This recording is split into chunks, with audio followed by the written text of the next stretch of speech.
And the thing about signing to a label and the reasons why you shouldn't, and you mentioned it, but it's not necessarily a bad thing. It's like to make things easier, right? Like it's really for kind of assistance.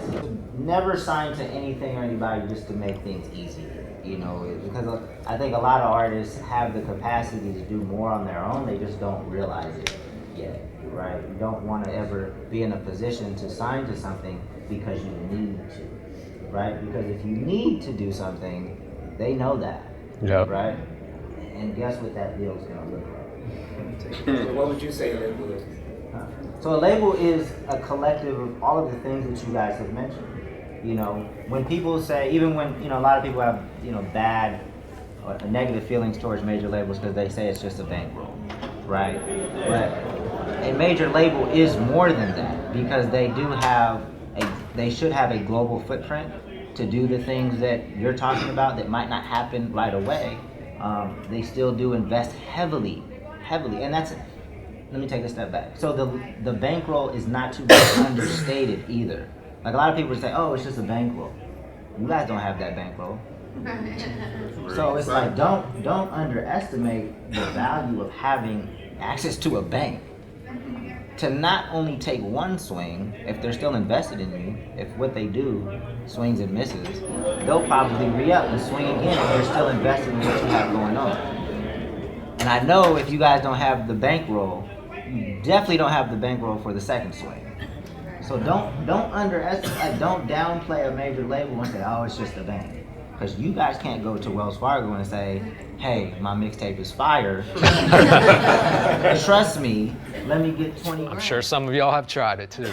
Wells Fargo's not giving out, it's just a loan. So it is a bank, but don't downplay what that can mean. And then to have a staff of, but if you do sign to a major, your task now is probably even harder, right? Because you have to get everybody excited in that building. Yeah. Everybody needs to be excited about what you got going on, not just the one person that brought you into the major label system. So I will never bash a major label because I've seen it work for so many artists. And I was just telling my man, Kato, right? Yep. That if you go to Atlantic's roster online and you see like 150 artists, something crazy, right? And then we've heard of like maybe 3 or 4 disgruntled. 4 out of 150 ain't bad. So the major label system's working for people. You just got to make sure if it makes sense for you, right? Yep. Can we touch on like when is based off I guess your experience, what you've learned, and just generally speaking, I know there's not a straight answer on this, but when is a good time to be considering that? Obviously, let's say I assume labels are coming to you at this point as an artist or a team or whatever. When do you feel like that leverage does make sense versus when it doesn't, timing wise? Well, I would say you have to know the business well enough to know what you want, right? And when they present what you want, that's when you sign, right? If that's what you want to do, because if you go to the table and they're saying, hey, we want you to sign over your masters, we're gonna give you this advance, whatever, and you're like, well, that doesn't make sense for me. I'll pass on that. I'm gonna keep growing my movement, because as you grow your movement, that number is only gonna get higher and higher if they're still interested. So the ball's in your court. Like what I want to do and what we want to do through the Music Entrepreneur Club is just make it easier for you guys to understand this business, so you guys can get the right people around you and stop like fending people off. Because there's gonna be a lot of people that you shouldn't work with, right? But you don't have to work with them. But there's gonna be a lot of people that you should work with, and I've seen artists even fend those people off. And it's just because, oh damn, they wanted a percentage. I was like, percentage of what? What was the percent? I don't know, but I'm not giving a percentage to nobody. Like, if you want to build something meaningful, you're going to have to get a percentage. Like, and this is why I always encourage people to watch Shark Tank, right? Yeah. You guys watch Shark Tank? Yeah. So when they go in there and they give their pitch, and then they want a percentage of the business, they got to negotiate, right? And the more sales they have, the longer the thing's been in business, it's going to be a less of a percentage for the sharks. But if you go in there and you just got a good idea and you don't have a sales record or nothing like that, they're gonna say, I'm gonna give you $50 for 100% of your business, right? And yeah, but it's the same thing with you guys in music. To these labels, you don't got nothing going, you gonna get the $100 for 100%. They want your man. They gonna want it because it's gonna take a lot of money to get you going. Think about it from a business perspective. Music is a risky ass business. Very few of you guys are gonna be able to make a career in music, right? Yeah. So you look at it from their perspective. If your shit ain't popping, and if you just don't want to give over your masters, you just don't sign and continue to build yourself. Like, it's that simple. Like, I don't understand why there's so many issues. I mean, I know why there's so many issues, but it's really not that deep. Yes, sir. I know there's no standard template yet, but when you are piecemealing your team together, and since you don't have a bankroll to work with, you are delegating percentages. And that's why it was so tough. I started writing a book 2 years ago. I'm gonna finish, but it's so tough to give recommendations without knowing exactly what your situation is and who's contributing what. Right? It's really so hard to just give a template. Like, hey, we talk about this all the time. Like, what percentage producers should get? Because there's always this tension between producers. You see that you got cats that represent producers back. I'm with Abe. And then producers always want more, right? Producers say that's half the song, and I should get half. Like, so there's got to be a conversation. A lot of variables go into. Kato has a platform, like he has a decent amount of social media followers, he has experience, Payne has plaques, so every situation is so different, and that's why the Music Entrepreneur Club is so important, so we can have a continuous dialogue. It's not something that you can just read. Even recently with Spotify announcing that they're going to allow artists to upload their music direct, right? That hit the news, and like people were just over dramatizing, over sensationalizing what exactly that means. It's not that serious. Everybody's like game changer, this, that. It's really not that complicated, and that's why we need a platform for people to tune into and be like, dang, okay, let's collectively think about what this means, right? Because, yes, sir. No. So I was pretty much finished. Okay. No. Back to the bankroll question. So, what is for a first-time deal for an artist, right? What does that dollar amount usually look like? It depends. Like if you're popping, but the thing is, like people are like a lot of artists. Like another misconception: artists don't make money streaming. Streaming is making a lot of money for some artists that you're not even aware of yet, that aren't touring, that don't have the demand to tour. Like, I've seen it. And the label's gonna look at you just like an investment, right? So if your streaming is making $10,000 a month, they're gonna just do their own little internal calculation of what that means and the risk that you have to your business. They're gonna say, okay, we'll give you, and then you just play a little hardball, whatever, try to get that number up. You don't like it, you move. And then you also have to understand too that even at the major level, there are different types of deals. There are many different types of deals. Dame touched on the major distribution kind of deal, and that's only one of the label services that majors offer to indies and unsigned artists to take advantage of without actually signing their catalog away. There are also licensing deals, which are like recording contracts but with less commitment and probably with less investment from the label, but they'll still put some money behind you. Then there are traditional recording contracts. There are all types of deals, and that's just kind of boilerplate deals. That's the kind of template that's available. And then of course within each one of those deals, everything damn near is negotiable. You have your standards, but as we know, given that there are now more revenue streams than ever, those standards are going to change. They're going to have to change. But that's where the educational element comes in, because if you understand how many royalty streams you have that you're able to take advantage of as a music creator, you can walk into the negotiating room and say, why does this contract not address this? Why does this contract not address Content ID? What about YouTube syncs? Because as it stands right now, I don't know if you saw, thank you, 5 minutes. I don't know if you saw, we posted on our Instagram an article about a major label that's being sued by artists for collecting certain certain streaming royalties and paying them to subsidiaries of the label rather than the artist. So likely, because the contracts are all based on a pre-streaming industry, that's not even addressed in the contract.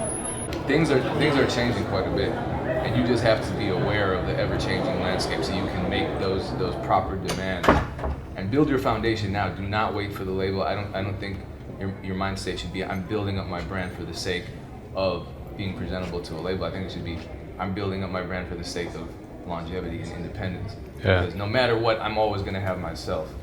The labels can change. And even if you sign to a label, you're gonna need to move kind of the same way anyway. You know, you just need to understand that it is difficult. But as an artist, you guys are essentially tasked with running 5 different businesses, right? So when you have your merchandising, your music, the publishing, the touring, like it's 5 businesses in one. So the expectation of one person doing all that, it's kind of ridiculous. So you definitely need to build a team at some point. Yes, ma'am. So say hypothetically, if there's an independent artist, they accumulated their own little ones, and labels come to them, you want to sign you. But maybe the independent artist, they're not making money, maybe you're setting viral or setting, they've done that. You sign the artist, and say they're investing, say 20k, 50k, they want them to buy an album or whatever. Prior to that, they put out maybe a few singles, then a few shows to try to build the prior to the release of their album, and it hasn't done as well as they expected. That artist still owes the money they need to recoup what the labels invested in them. So how do they then create the funds to not be in debt to the label anymore? Well, it's typical, so they don't necessarily need to come up with that money out of their pocket. Like that, I would assume in that situation, even that seems like a decent amount of money. So I would assume that artist transferred the master rights to and they just have that project never recoups that money. You know, the artist isn't gonna have to, you know, go work at Applebee's or whatever to make that money back. You know. What up, Dave? So, a lot of times I see record labels only working deals with like specific lawyers that they're comfortable with in the legal world to get like deals done. How do you recommend artists go about establishing like relationship with like lawyers that are major label friendly lawyers that can easily like get work done? Well, from what I've seen is like, I think that the labels are going after the talent, right? I don't know if they're just working with specific, that would be stupid on their behalf if they are. You know, it's the talent that's driving that conversation. You know, like if Tekashi 6ix9ine didn't have a lawyer, people are still gonna be after him because he's generating so much attention, so many streams. It is important to have a lawyer though, to get a lawyer.